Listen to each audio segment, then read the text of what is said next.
സ്വർഗീയ പിതാവേ, ഞങ്ങൾ അങ്ങയെ വാഴ്ത്തുന്നു, അങ്ങേക്ക് സ്തോത്രം ചെയ്യുന്നു.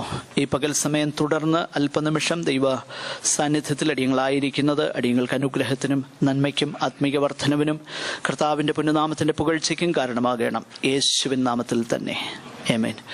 വളരെ പെട്ടെന്ന് നമുക്ക് ദൈവവചനത്തിലേക്ക് നമ്മുടെ ശ്രദ്ധയെ തിരിക്കാം. ഗലാത്യലേഖനം 5-ാം അധ്യായം അതിൻ്റെ 16 മുതൽ 25 വരെയുള്ളതാകുന്ന വേദഭാഗം. ഗലാത്യലേഖനം 5-ാം അധ്യായം 16 മുതൽ 25 വരെയുള്ള തിരുവചന ഭാഗം ദയവായി ഒരാൾക്ക് വായിക്കാം. ആത്മാവിനെ അനുസരിച്ച് നടക്കുകയും എന്നാൽ നിങ്ങൾ ജഡത്തിന്റെ മോഹം നിവർത്തിക്കുകയില്ലെന്ന് ഞാൻ പറയുന്നു. ജഡാഭിലാഷം ആത്മാവിനും ആത്മാഭിലാഷം ജഡത്തിനും വിരോധമായിരിക്കുന്നു. നിങ്ങൾ ഇച്ഛിക്കുന്നത് ചെയ്യാതെ വണ്ണം അവ തമ്മിൽ പ്രതികൂലമല്ലോ. ആത്മാവിനെ അനുസരിച്ച് നടക്കുന്നുവെങ്കിൽ നിങ്ങൾ ന്യായപ്രമാണത്തിന് കീഴുള്ളവരല്ല. ജഡത്തിന്റെ പ്രവൃത്തികളോ ദുർനടപ്പ്, അശുദ്ധി, ദുഷ്കാമം, വിഗ്രഹാരാധന, ആഭിചാരം, പക, പിണക്കം, ജാരശങ്ക, ക്രോധം, ശാഠ്യം, ദ്വന്ദ്വപക്ഷം, ഭിന്നത, അസൂയ, മദ്യപാനം, വെറിക്കൂത്ത് മുതലായവ എല്ലാം വെളിവാകുന്നു. ഈ വക പ്രവർത്തിക്കുന്നവർ ദൈവരാജ്യം അവകാശമാക്കിയില്ല എന്ന് ഞാൻ മുൻപേ പറഞ്ഞതുപോലെ ഇപ്പോഴും നിങ്ങളോട് മുൻകൂട്ടി പറയുന്നു. ആത്മാവിന്റെ ഫലമോ സ്നേഹം, സന്തോഷം, സമാധാനം, ദീർഘക്ഷമ, ദയ, പരോപകാരം, വിശ്വസ്തത, സൗമ്യത. ഈ വകയ്ക്ക് വിരോധമായി ഒരു ന്യായപ്രമാണവുമില്ല. ക്രിസ്തുയേശുവിനുള്ളവർ ജഡത്തെ അതിന്റെ രാഗമോഹങ്ങളോടുകൂടെ ക്രൂശിച്ചിരിക്കുന്നു. ആത്മാവിനാൽ നാം ജീവിക്കുന്നുവെങ്കിൽ ആത്മാവിനെ അനുസരിച്ച് നടക്കുകയും ചെയ്യുക. നാം അന്യോന്യം പോരിന് വിളിച്ചും അന്യോന്യം അസൂയപ്പെട്ടു മതിയാകും. നമ്മൾ കഴിഞ്ഞ ആഴ്ചകളിൽ ഗലാത്യലേഖനത്തിൽ നിന്ന് തുടർച്ചയായിട്ട് ചിന്തിപ്പാൻ ദൈവം നമ്മെ സഹായിച്ചു. 4-ാം അധ്യായത്തിന്റെ അവസാന ഭാഗമാണ് കഴിഞ്ഞ ആഴ്ചയിൽ നമ്മൾ ചിന്തിച്ചത്. വാഗ്ദത്ത സന്തതിയെക്കുറിച്ചും ജഡപ്രകാരമുള്ള സന്തതിയെക്കുറിച്ചും അത് തമ്മിലുള്ള പ്രധാനപ്പെട്ട വ്യത്യാസത്തെക്കുറിച്ചും നാം ആകുന്നു വാഗ്ദത്ത സന്തതിയെന്നും നാം ആകുന്നു സ്വതന്ത്രയുടെ മക്കളെന്നും നാം ക്രിസ്തുവേശുവിൽ സ്വതന്ത്രരായിരിക്കുന്നു എന്ന വിഷയവും നാം കഴിഞ്ഞ ആഴ്ചയിൽ നാം ചിന്തിക്കുകയുണ്ടായി. നമുക്ക് ഉള്ളതാകുന്ന നാം വാഗ്ദത്ത സന്തതി ആയിരിക്കുമ്പോൾ നാം അഭിമുഖീകരിക്കേണ്ട വിഷയങ്ങൾ എന്ത്? 1, ഉപദ്രവമുണ്ട്, അത് നമ്മൾ കണ്ടു. 2, പിതാവിൻ്റെ ഉപദ്രവം മാത്രമല്ല, പിതാവിൻ്റെ സകല ഇൻഹെറിറ്റൻസും അവകാശവും വാഗ്ദത്ത സന്തതിക്കാണ് എന്ന കാര്യവും നമ്മൾ ചിന്തിച്ചു. സ്വതന്ത്രയുടെ മക്കളായി സ്വാതന്ത്ര്യത്തിനായിട്ട് നമ്മളെ ദൈവം വിളിച്ചു എങ്കിൽ ആ സ്വാതന്ത്ര്യത്തിൽ നിലനിൽക്കുവാനുള്ള ആഹ്വാനമാണ് തുടർന്നുള്ള അധ്യായങ്ങളിൽ പ്രധാനമായിട്ട് പൗലോസ് പറയുന്നത്. Paul is in the second part of this epistle of Galatians, he is talking about our liberty in Christ. ക്രിസ്തുവിലുള്ള നമ്മുടെ സ്വാതന്ത്ര്യം. എന്താണ് ആ സ്വാതന്ത്ര്യം? ആ സ്വാതന്ത്ര്യം നഷ്ടമാകാനുള്ള സാധ്യതയെക്കുറിച്ചും പൗലോസ് തുടർന്നുള്ള ആ വാക്കുകളിൽ അല്ലെങ്കിൽ വാക്യങ്ങളിൽ നമ്മൾ വായിക്കുന്നു. 5-ാമത്തെ അധ്യായത്തിലേക്ക് നമ്മൾ പ്രവേശിക്കുമ്പോൾ ഒന്നാമതായിട്ട് നമ്മൾ വായിക്കുന്നു, ഈ സ്വാതന്ത്ര്യം നഷ്ടപ്പെട്ടിട്ട് അടിമനുഖത്തിന് അടിയിൽ പിന്നെയും തലവെച്ച് കൊടുക്കുവാനുള്ള സാധ്യതയെ നമ്മൾ വായിക്കുന്നു. അത് ഒരു വശമെങ്കിൽ മറ്റൊരു വശമായിട്ട് അതിൻ്റെ 5-ന്റെ 13 വരുമ്പോൾ ഈ സ്വാതന്ത്ര്യത്തെ നമ്മൾ ജഡത്തിന് അവസരമാക്കി അതിനെ ദുർവിനിയോഗം ചെയ്യുവാനുള്ള സാധ്യതയും കാണുന്നു. Number 1, we may relapse into slavery. Secondly, we may misuse the freedom and we will take it for granted and we will take it as a license to live as we please. മനസ്സിലാക്കണം, ക്രിസ്തുയേശുവിലുള്ള സ്വാതന്ത്ര്യം licence അല്ല. എന്തും ചെയ്യുവാൻ, എങ്ങനെയും ജീവിക്കും, കർത്താവ് ക്ഷമിക്കും എന്ന സ്വാതന്ത്ര്യമല്ല ക്രിസ്തുയേശുവിലുള്ളത്.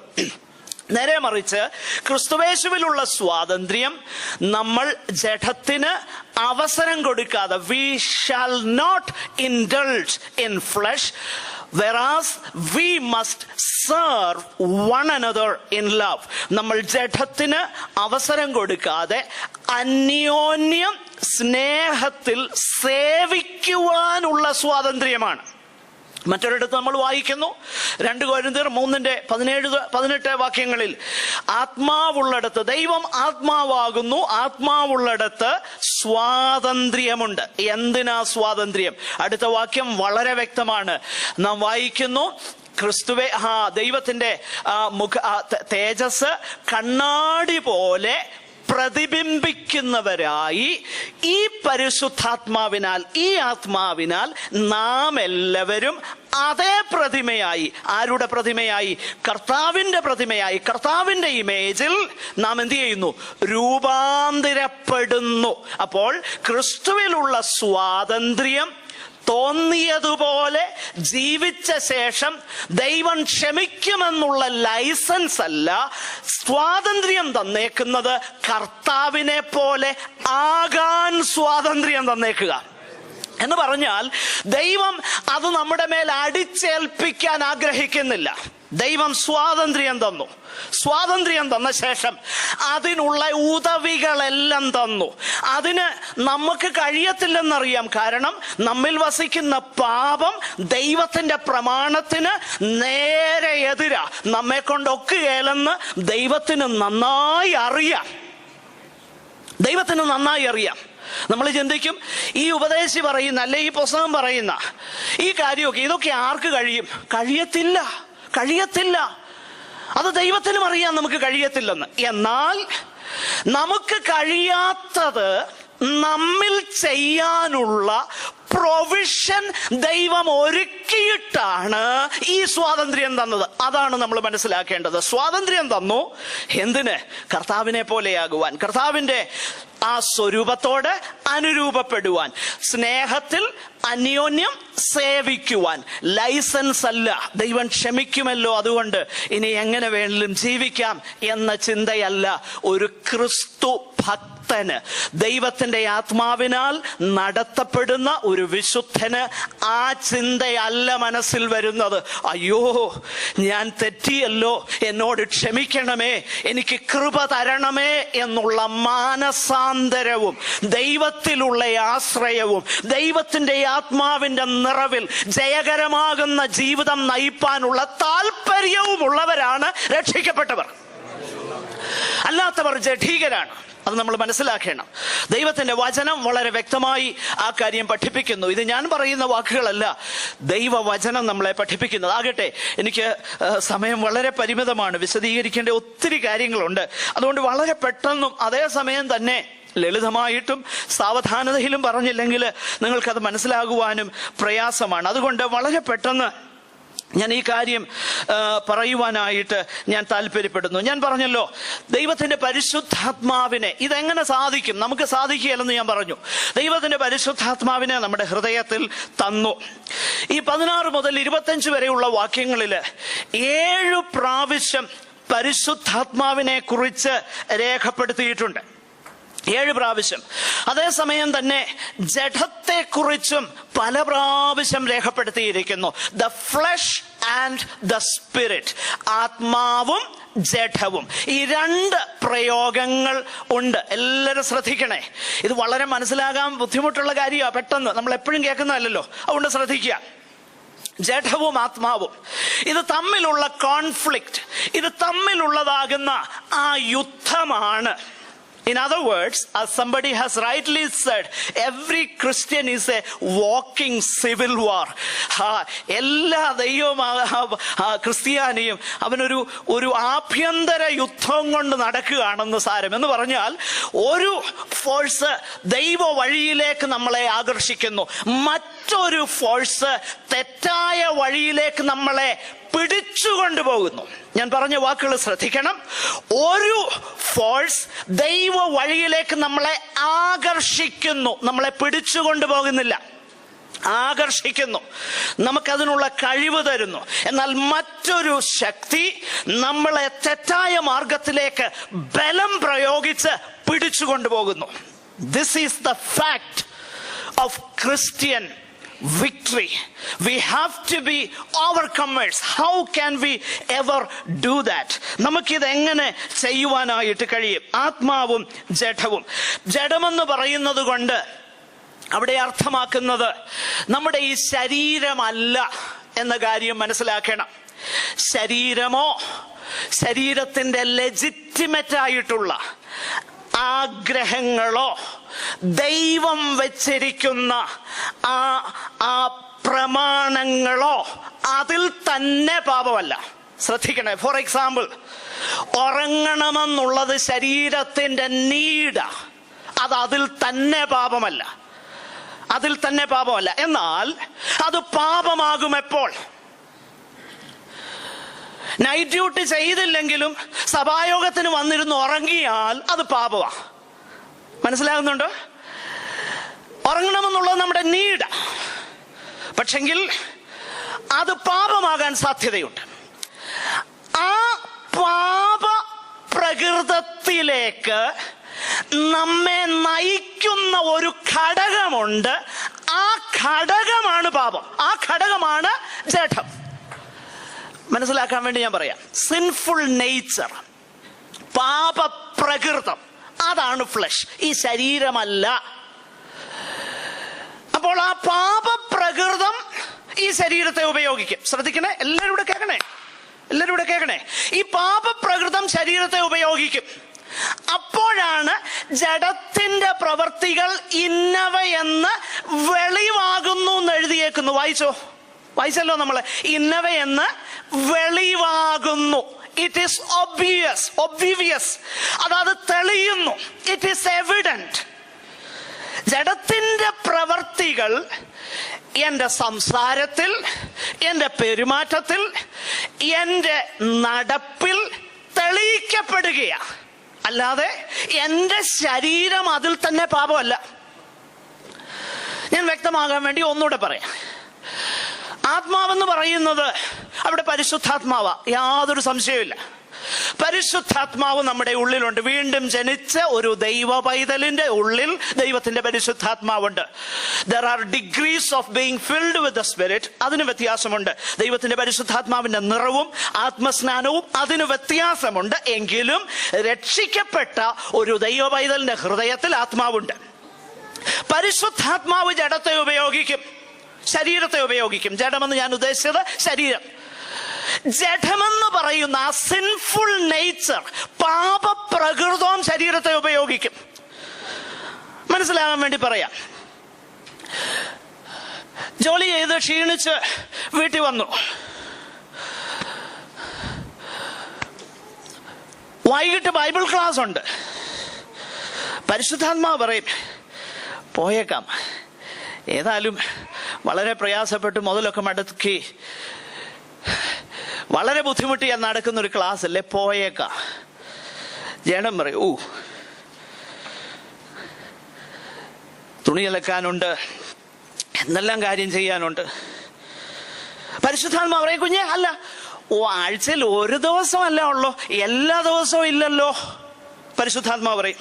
ജഡം പറയും, എല്ലാ ദിവസവും ഇല്ല, എന്നാ ഉപദേശിമാർക്ക് അങ്ങനെയൊക്കെ പറയാം. അങ്ങനെ ഇരിക്കുമ്പം ജഡം പറയും, ഇഷ്ടപ്പെട്ട സീരിയൽ വരുന്നുണ്ട്, തുറന്നു കഴിഞ്ഞാൽ നല്ല റിലാക്സ് ചെയ്ത് അവിടെ ഇരുന്ന് കാണാം. പരിശുദ്ധാത്മാവ് പറയും, ഏതായാലും യോഗത്തിന് പോയില്ലല്ലോ, കുറഞ്ഞ പക്ഷം നീ ഇരുന്ന് വേദപുസ്തകം വായിക്കാൻ പരിശുദ്ധാത്മാവ് പറയും. നോക്കണേ, ശരീരത്തെ ജഡം ഉപയോഗിക്കും. എനിക്ക് കൂട്ടായ്മയ്ക്ക് വരണമെങ്കിൽ പരിശുദ്ധാത്മാവിന്റെ ശരീരത്തെ ഉപയോഗിച്ച് എന്നെ ഇവിടെ കൊണ്ടുവരും. മനസ്സിലാകുന്നുണ്ടോ? അതേസമയം എനിക്ക് കൂട്ടായ്മയ്ക്ക് വരണ്ടായെങ്കിൽ, ദൈവവചനം വായിക്കണ്ടായെങ്കിൽ, എന്റെ ജഡം എന്റെ ശരീരത്തെ ഉപയോഗിച്ച് എന്നെ മന്ദതയുള്ളവനാക്കും. പറയുന്നത് മനസ്സിലായോണ്ടോ? ജഡവും ആത്മാവും തമ്മിലുള്ള വ്യത്യാസം കിട്ടിയോ? ഈ മനസ്സിലാകാൻ വേണ്ടി നമുക്കൊരു പച്ച മലയാളത്തിലുള്ള ഉദാഹരണം ഞാൻ പറയുന്നേ ഉള്ളൂ കേട്ടോ. ശരീരമല്ല ജഡം, പാപപ്രകൃതം. ഞാൻ പറഞ്ഞല്ലോ, ഉള്ളിലിരിക്കുന്ന ആ പാപപ്രകൃതം ഈ ശരീരത്തെ ഉപയോഗിക്കും തെറ്റിനു വേണ്ടി.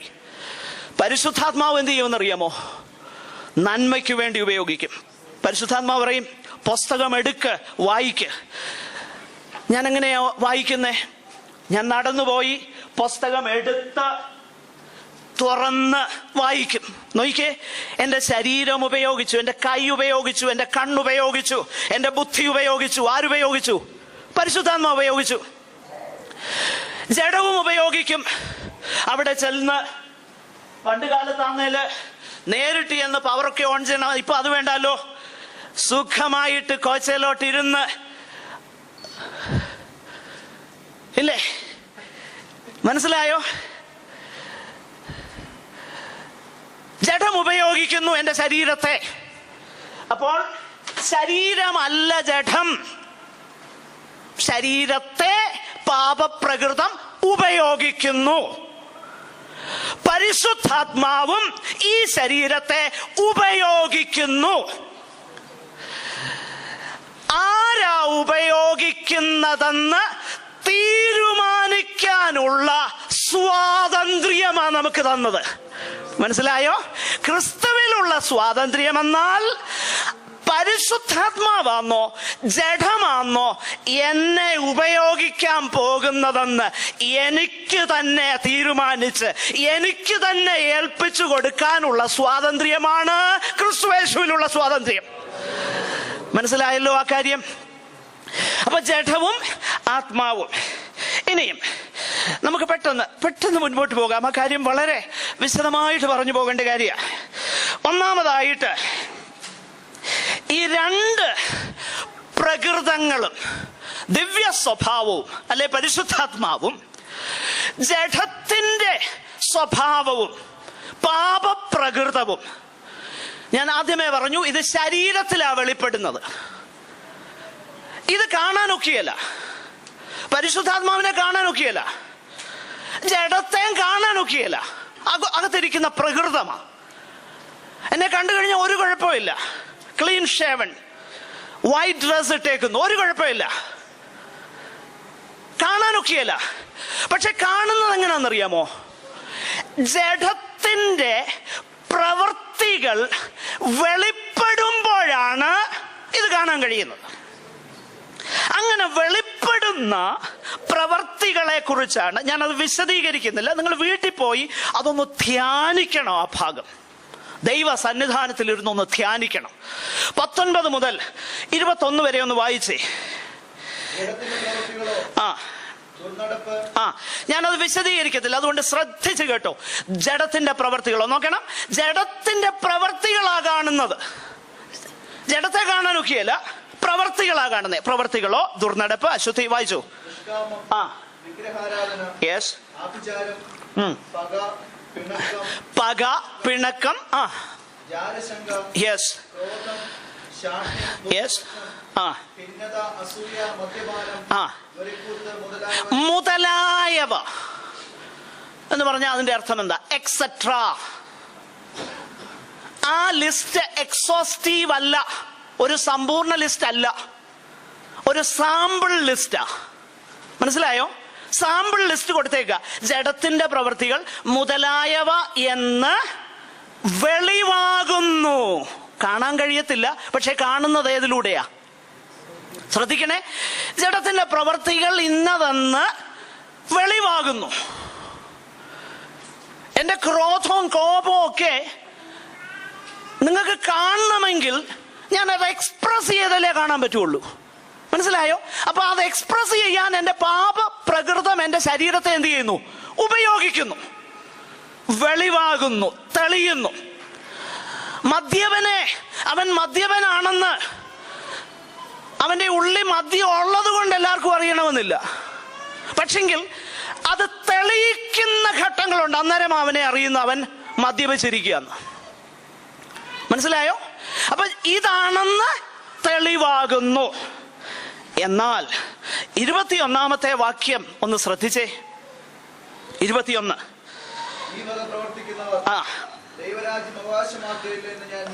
നോക്കുക.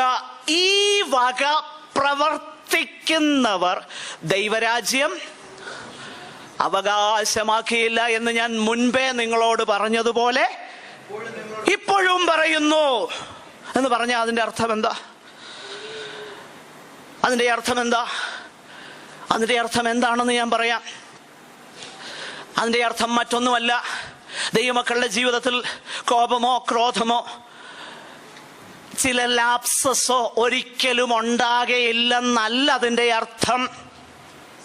അതുണ്ടാകുന്നില്ലെന്ന് പറഞ്ഞാൽ തന്നെത്താൻ വഞ്ചിക്കുന്നെന്നാ വചനം പഠിപ്പിക്കുന്നത്. അതുണ്ടായേക്കാം, എന്നാൽ വല്ലപ്പോഴും ഉണ്ടാകുന്നതും സ്വന്തം ഛർദിയിലേക്ക് തിരിഞ്ഞ നായെ പോലെ അതിൽ തന്നെ തുടരുന്നതും, പന്നിയെ പോലെ മ്ലേച്ഛമാകുന്ന അതിൽ ജീവിക്കാൻ ഇഷ്ടപ്പെടുന്നതും, പോകുന്ന വഴിക്ക് കാല് തെറ്റി ഒന്ന് വീഴുന്നതും, ചെളിക്കുണ്ട് കണ്ട് അതിനകത്ത് എടുത്തു ചാടി അവിടെ തന്നെ തുടരുന്നതും തമ്മിൽ വ്യത്യാസമുണ്ട്. മനസ്സിലായോ? അങ്ങനെ തുടരുന്നവൻ ക്രിസ്തുവിനുള്ളവനല്ല. അവൻ ദൈവരാജ്യം അവകാശമാക്കുകയില്ല എന്ന് ഞാൻ മുൻപേ പറഞ്ഞതുപോലെ ഇപ്പോഴും പറയുന്നു. ഇതിനോടുള്ള ബന്ധത്തിൽ ഒരു വേദഭാഗം കൂടെ വിശദീകരിക്കണമെന്ന് എനിക്ക് ആഗ്രഹമുണ്ടെങ്കിൽ സമയമില്ല. നിങ്ങൾ വീട്ടിൽ പോയി വായിച്ച് ആ ഭാഗം ധ്യാനിക്കണം. 1 യോഹന്നാൻ 3-ാം അധ്യായം 6 മുതലുള്ള വാക്യങ്ങളാണ്. അത് വീട്ടിൽ പോയി ധ്യാനിക്കണം. എന്താണ് അവിടെ എഴുതിയിരിക്കുന്നത് നമുക്കറിയാം. ദൈവത്തിൽ നിന്ന് ജനിച്ചവൻ പാപം ചെയ്യുന്നില്ല എന്നൊക്കെ പറഞ്ഞ് താഴോട്ട്. അതിന്റെ അർത്ഥം എന്താ? അവന്റെ വിത്ത് അവനിൽ വസിക്കുന്നു, അവന് പാപം ചെയ്യാൻ കഴിയത്തില്ല എന്നൊക്കെ പറഞ്ഞാൽ അതിന്റെ അർത്ഥം എന്താ? മുകളിൽ യോഹന്നാൻ പറഞ്ഞല്ലോ, പാപം ചെയ്യുന്നില്ലെന്ന് പറഞ്ഞാൽ നമ്മളെ തന്നെ വഞ്ചിക്കുന്നെന്ന്. അപ്പൊ അതിന്റെ അർത്ഥം എന്താ? അതിന്റെ അർത്ഥം മറ്റൊന്നുമല്ല. ദൈവത്തിന്റെ വിത്ത് വാസ്തവത്തിൽ വസിക്കുന്ന, വീണ്ടും ജനിച്ച ദൈവസ്നേഹമുള്ളിൽ വസിക്കുന്ന ഒരുവന് പാപത്തെ ലൈസൻസ് ആക്കി ആരും കണ്ടില്ലെന്നും ആരും അറിഞ്ഞില്ലെന്നും ആർക്കും അറിയത്തില്ലെന്നുമുള്ള ബോധത്തിൽ അവന് ജീവിക്കാൻ കഴിയത്തില്ല. ആരും കണ്ടില്ലെങ്കിലും ഹൃദയങ്ങളെയും ഉൾപ്പൂവുകളെയും അറിയുന്ന ദൈവം കാണുന്നെന്നും അവനുമായിട്ടാണ് എനിക്ക് കാര്യമുള്ളതെന്നും അവനോട് കണക്ക് തീർക്കുമ്പോൾ എൻ്റെ കൈകൾ ബലപ്പെടണമെന്നുമുള്ള തിരിച്ചറിവോടെ, ദൈവിക സാന്നിധ്യ ബോധ്യത്തോടെ അവൻ ജീവിക്കാൻ തുടങ്ങും. മനസ്സിലായോ? ഈ വക പ്രവർത്തിക്കുന്നവർ സ്വർഗരാജ്യം അവകാശമാക്കുകയില്ല എന്ന് ഞാൻ നിങ്ങളോട് പറഞ്ഞതുപോലെ പിന്നെയും പറയുന്നു. അത് വളരെ വ്യക്തമാണ്. ആ കാര്യം നമ്മൾ മറന്നു പോകരുത്. ആകട്ടെ, അടുത്ത കാര്യങ്ങൾ വിശദീകരിക്കാനുള്ളതായതുകൊണ്ട് ഞാൻ മുൻപോട്ട് പെട്ടെന്ന് പോകട്ടെ. അടുത്തതായിട്ട് ആത്മാവിന്റെ ഫലത്തെ കുറിച്ചാണ് പറയുന്നത്. അപ്പൊ ജഡം, ആത്മാവ്, ജഡത്തിന്റെ പ്രവർത്തികൾ ഇന്നവയെന്ന് വെളിവാകുന്നു. അതുപോലെ തന്നെ ആത്മാവിന്റെ ഫലവും ഇന്നവയെന്ന് തെളിയിക്കപ്പെടും. മനസ്സിലായോ? തെളിയിക്കപ്പെടും. നമുക്ക് ആ ഭാഗം ഒന്ന് ശ്രദ്ധിക്കാം. അതും പെട്ടെന്ന് ഞാനങ്ങ് പറയാം. 22, 23 വാക്യത്തിലാണ് ആത്മാവിന്റെ ഫലം. ഫലമെന്നാ പറഞ്ഞേക്കുന്നത് 9-fold ഗ്രേസസ്, 9 വിധത്തിലുള്ള കൃപകൾ ചേർന്ന ഒരു കുലയിലുള്ള ഫലമാണ്. അതാണ് ആത്മാവിന്റെ ഫലം. ഈ ആത്മാവിന്റെ ഫലത്തെക്കുറിച്ച് ഒരു ക്രിസ്തു ഭക്തൻ അതിനെ വിവരിച്ചേക്കുന്നത് എനിക്ക് വളരെ സന്തോഷം തോന്നി. ഞാനത് കടമെടുത്ത് നിങ്ങളോട് പറയട്ടെ. അദ്ദേഹം അതിനെക്കുറിച്ച് പറഞ്ഞേക്കുന്നത് ഇത് 3 മനോഭാവങ്ങളാണ്. 1, ദൈവത്തോടുള്ള നമ്മുടെ മനോഭാവം. 2, മറ്റുള്ളവരോടുള്ള നമ്മുടെ മനോഭാവം. 3, നമ്മോട് തന്നെയുള്ള നമ്മുടെ മനോഭാവം. A Christian's attitude towards God, his attitude towards other people, and his attitude towards himself. ഈ ത്രിവിധ മനോഭാവത്തെയാണ് ഇത് വെളിപ്പെടുത്തുന്നത്. ശ്രദ്ധിക്കണേ. ജഡത്തിന്റെ ഫലം, അല്ലെങ്കിൽ പാപപ്രകൃതത്തിന്റെ ഫലം, അതിന്റെ പ്രവൃത്തി ഈ ജഡത്തിൽ വെളിപ്പെടുന്നത് പോലെ ആത്മാവിന്റെ ഫലം ഈ ശരീരത്തിൽ വെളിപ്പെടും. അങ്ങനെ വെളിപ്പെടുമ്പോൾ അത് 3 വിധത്തിലാണ്. 1, ദൈവത്തോടുള്ള ബന്ധത്തിൽ. അദ്ദേഹം പറഞ്ഞ ഇങ്ങനെയാ: ലവ്, ജോയ്, പീസ്. സ്നേഹം, സന്തോഷം, സമാധാനം. ഇത് ബേസിക്കലി ദൈവത്തോടുള്ള നമ്മുടെ മനോഭാവമാണ്. ഒന്ന്, പ്രിയമുള്ളവരെ, ഏറ്റവും പ്രധാനമായിട്ട് ഉള്ള സ്നേഹമെന്ന് പറഞ്ഞാൽ ഒരു ഭക്തനെ സംബന്ധിച്ചിടത്തോളം അത് ദൈവത്തോടുള്ള സ്നേഹമാണ്. ക്രിസ്തു ഭക്തനെ ഞാൻ ദിവസം മത്തായി സുവിശേഷം 22:34 തുടങ്ങിയ വാക്യങ്ങൾ വായിച്ചാൽ മനസ്സിലാകും. ഏതാ ഏറ്റവും വലിയ കൽപ്പന? ഏറ്റവും വലിയ കൽപ്പന ഏതെന്ന് ഞാൻ പറയാം. യേശു പറഞ്ഞു, നിന്റെ ദൈവമായ യഹോവയെ പൂർണ്ണ മനസ്സോടും സ്നേഹിക്കണം. ഇതാകുന്നു ഏറ്റവും വലിയ കൽപ്പന. 1 കൊരിന്ത്യർ 16:22 എന്റെ ഓർമ്മ ശരിയെങ്കിൽ, കർത്താവിനെ സ്നേഹിക്കാത്ത ഏവനും ശപിക്കപ്പെട്ടവൻ. നോക്കുക, അപ്പൊ സ്നേഹമെന്നുള്ളത് ബേസിക്കലി അടിസ്ഥാനപരമായി, സ്നേഹമെന്ന് പറഞ്ഞാൽ സെന്റിമെന്റ് അല്ല.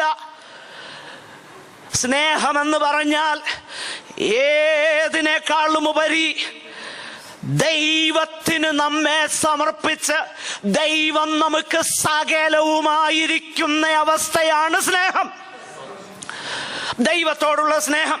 പിന്നെ രണ്ടാമത് നമ്മൾ കാണുന്നു സന്തോഷം. ഒരു ഭക്തന് ഏറ്റവും വലിയ സന്തോഷം ദൈവത്തിലാ.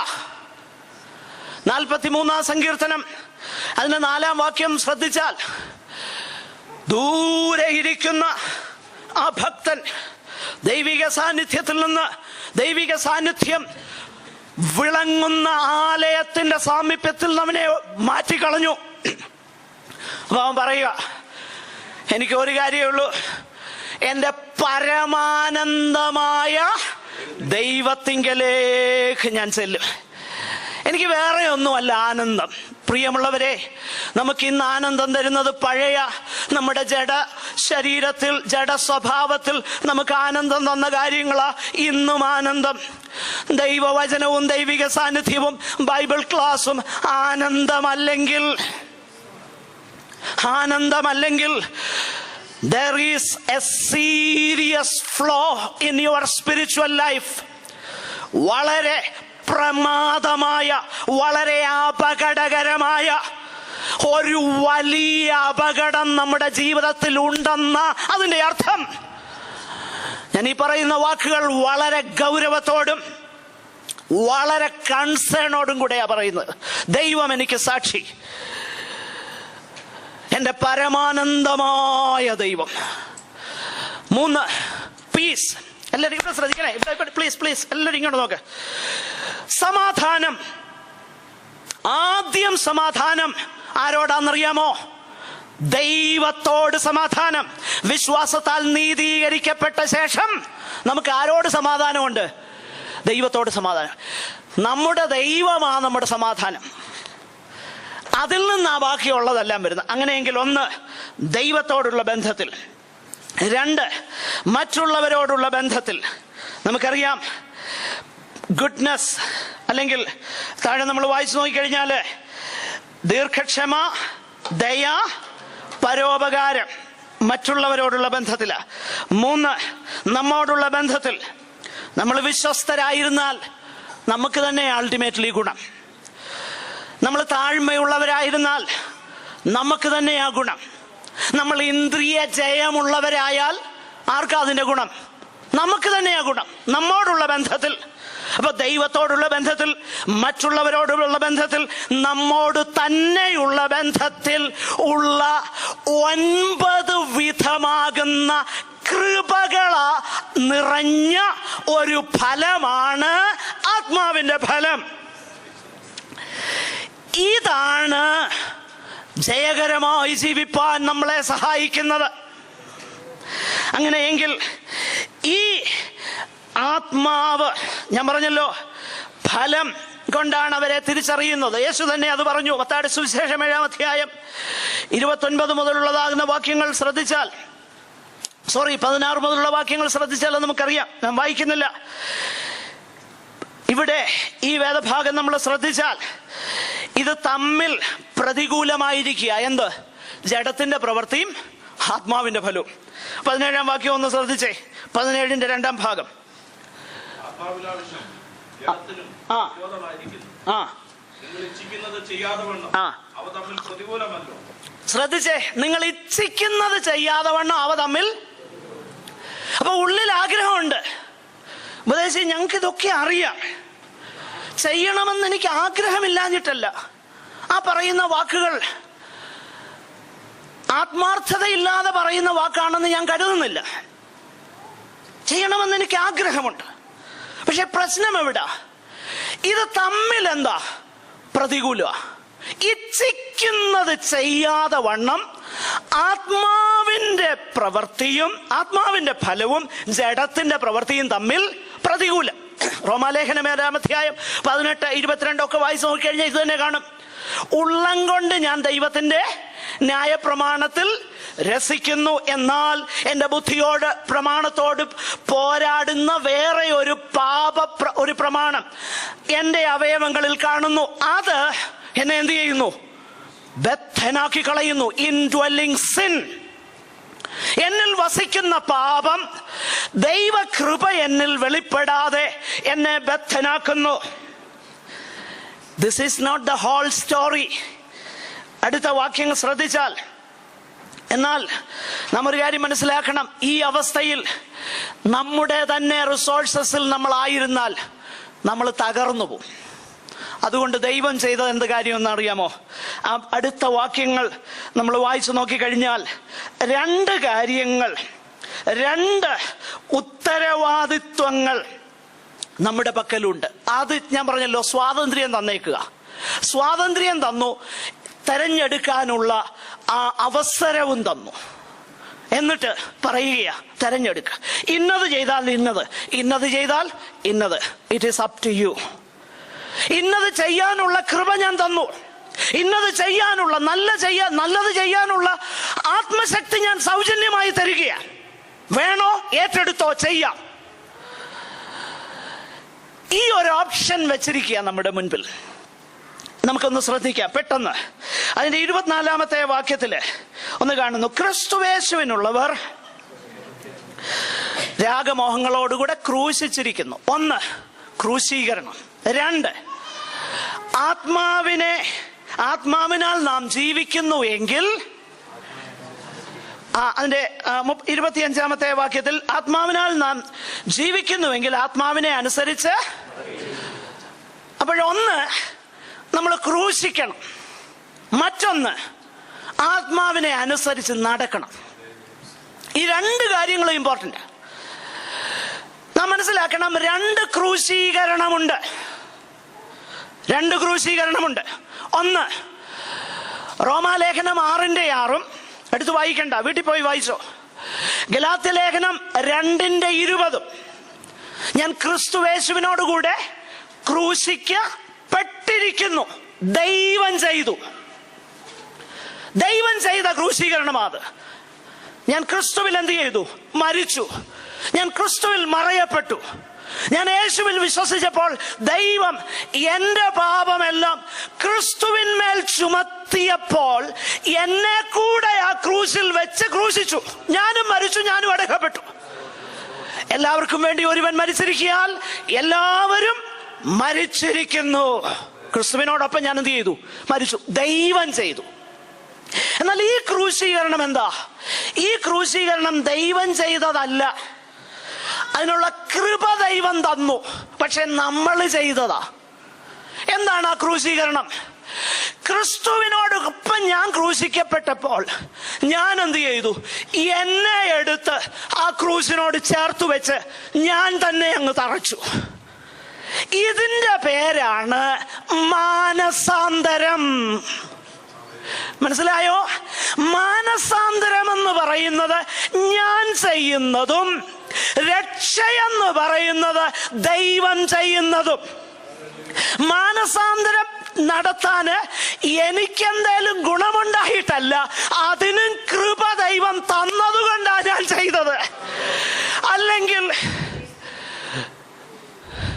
തലേ ദിവസം വരെ മദ്യപനായിരുന്ന മദ്യം ഒഴിവാക്കാൻ കഴിയാത്ത ഒരുവന് അടുത്ത ദിവസം അത് കാണുമ്പോൾ വിരക്തി തോന്നുന്നത് എങ്ങനാ? ദൈവം ചെയ്തത് കൊണ്ടാ അല്ലേ? തലേ ദിവസം വരെ നാവിനെ അശുദ്ധിക്ക് ഉപയോഗിച്ചവന് അടുത്ത ദിവസം പെട്ടെന്ന് അത് സ്റ്റോപ്പ് ചെയ്യുന്നത് എന്തുകൊണ്ടാ? ദൈവം ചെയ്തത് കൊണ്ടല്ലേ? മാനസാന്തരപ്പെടാൻ കൃപ തന്നു. അപ്പൊ മാനസാന്തരം എന്ന് പറയുന്ന ക്രൂശീകരണം, ഇതാണ് യേശു പഠിപ്പിച്ചത്. ഒരുവൻ എന്റെ പിന്നാലെ വരുവാൻ ഇച്ഛിച്ചാൽ തന്നെത്താൻ ത്യജിച്ച് തന്റെ ക്രൂശ് എടുത്ത് എന്നെ അനുഗമിക്കട്ടെ. ഇവിടെ ഈ ക്രൂശീകരണം വളരെ പിറ്റീലെസ് ആയിട്ട് നമ്മൾ ചെയ്തത്, യാതൊരു ദയയുമില്ലാതെ, അല്ലേ?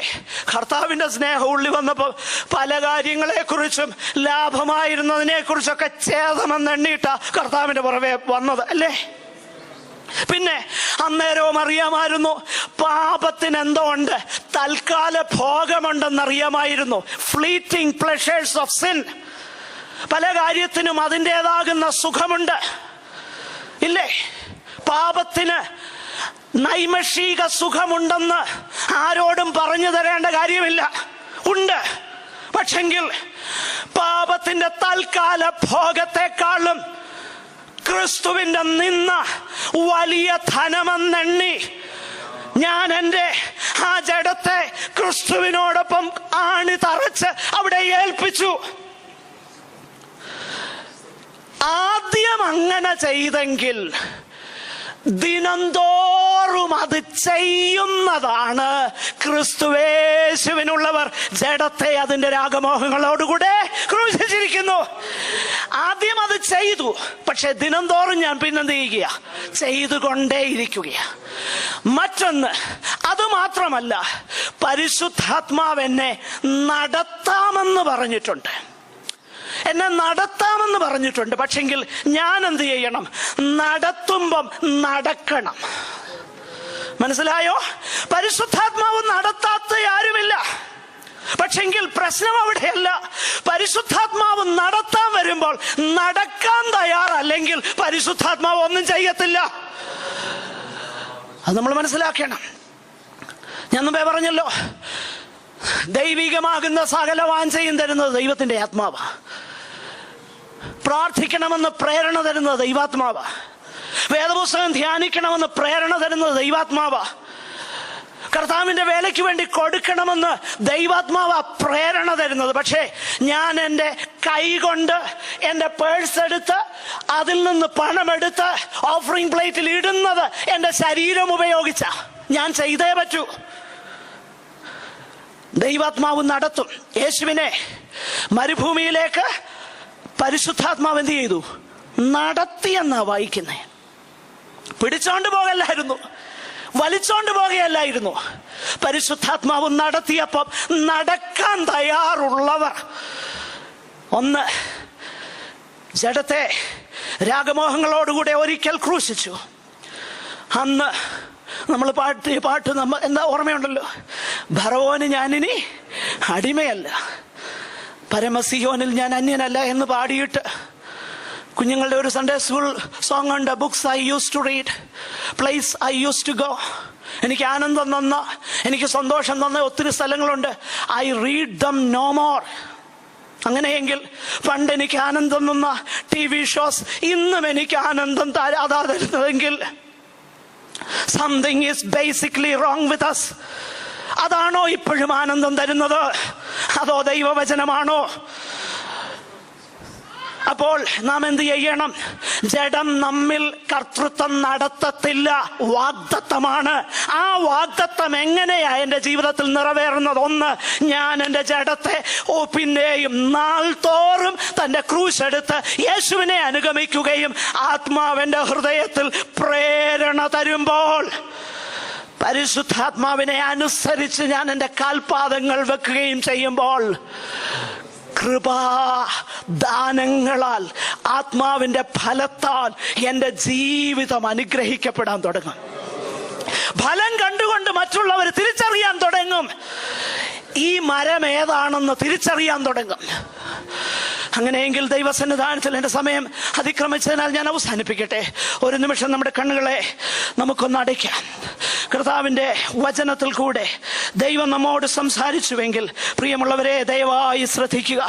ഇത് വളരെ ഗൗരവമുള്ള, വളരെ പ്രാധാന്യമുള്ള വിഷയമാണ്. ദൈവത്തിന്റെ വചനം നമ്മളെ പഠിപ്പിക്കുന്നു, ഈ വക പ്രവർത്തിക്കുന്നവൻ സ്വർഗരാജ്യം അവകാശമാക്കിയില്ല എന്ന് ഞാൻ മുമ്പേ പറഞ്ഞതുപോലെ പിന്നെയും നിങ്ങളോട് പറയുന്നു. അങ്ങനെ തുടരാനല്ല കർത്താവ് നമ്മെ വിളിച്ചത്, അങ്ങനെ ആയിരിക്കാനല്ല യേശു തന്റെ രക്തം നമുക്ക് വേണ്ടി ചൊരിഞ്ഞത്, അങ്ങനെ ആയിരിക്കാനല്ല വാഗ്ദത്തത്തിന്റെ പരിശുദ്ധാത്മാവിനെ ഈ ഭൂമിയിലേക്ക് അയച്ചു, നമ്മുടെ ഹൃദയത്തിലേക്ക് അയച്ചു.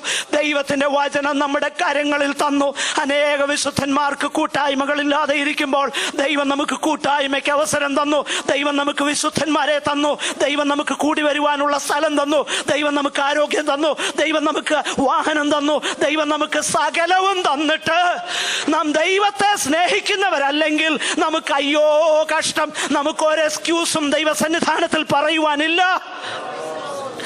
ഹല്ലേലൂയ. അനേക വിശുദ്ധന്മാർ കഷ്ടതയുടെ കടും ചൂളയിൽ കൂടെ കടന്നു പോകുമ്പോൾ നമ്മൾ അനുഭവിക്കുന്ന സുഖങ്ങളും നന്മകളുടെയും നടുവിൽ നമുക്ക് വിശുദ്ധരായി, ദൈവകൃപയുള്ളവരായി, ആത്മനിറവിന്റെ ഫലകരമാകുന്ന ജീവിതം നയിപ്പാൻ നമുക്ക് കഴിഞ്ഞില്ലെങ്കിൽ നാം സകല മനുഷ്യരിലും അരിഷ്ടരാണ്. ആകയാൽ മാനസാന്തരപ്പെടുക, ആദ്യത്തെ പ്രവൃത്തി ചെയ്യുക. അല്ലാഞ്ഞാൽ കർത്താവ് വേഗത്തിൽ വരികയും നമ്മുടെ നിലവിളക്ക് അതിന്റെ സ്ഥാനത്ത് നിന്ന് എടുത്തു മാറ്റുകയും ചെയ്യും. നമ്മുടെ ഹൃദയം ദൈവസന്നിധാനത്തിൽ പകരട്ടെ. ദൈവത്തിന്റെ പരിശുദ്ധാത്മാവിന് നമ്മെ തന്നെ ഒന്ന് ഏൽപ്പിച്ചു കൊടുക്കാം. ദൈവത്തിന്റെ പരിശുദ്ധാത്മാവ് ചെയ്യാൻ ഉദ്ദേശിക്കുന്നത് ഞാൻ എൻ്റെ ജീവിതത്തിൽ ചെയ്യാൻ എനിക്ക് കൃപ തരണമേ എന്ന് നമുക്ക് കർത്താവിനോട് അപേക്ഷിക്കാം. Hallelujah, hallelujah. നമുക്ക് വീണ്ടും പ്രാർത്ഥിക്കാം. സഹോദരന്മാർ, ഒരാൾ ദയവായി പ്രാർത്ഥിക്കാം. Glory, glory, glory. Thank you Lord, thank you Lord. Oh Jesus, glory, glory. സ്തോത്രം, സ്തോത്രം, സ്തോത്രം, സ്തോത്രം. Glory, hallelujah. Praise God. ക്രിസ്തുവിന്റെ കൃപയും പിതാവായ ദൈവത്തിന്റെ സ്നേഹവും ആശ്വാസപ്രദനാകുന്ന പരിശുദ്ധാത്മാവിന്റെ കാവലും സഹവാസവും കൂട്ടായ്മയും നമ്മെല്ലാവരോടും ലോകമ്പാടുള്ള സകല വിശുദ്ധന്മാരോടുകൂടെയും ഇപ്പോഴും എന്നേക്കും ഉണ്ടായിരിക്കുമാറാകട്ടെ. നമ്മുടെ കർത്താവായ യേശു ക്രിസ്തു മുഖാന്തരം നമുക്ക് ജയം തന്ന ദൈവത്തിന് സ്തോത്രം ചെയ്യാം. ഹല്ലേലൂയ, ഹല്ലേലൂയ, ഹല്ലേലൂയ. ആമേൻ. കർത്താവായ യേശുവേ വരണമേ. Thank you all. God bless you. സമാധാനത്തോടെ കടന്നു പോകാം.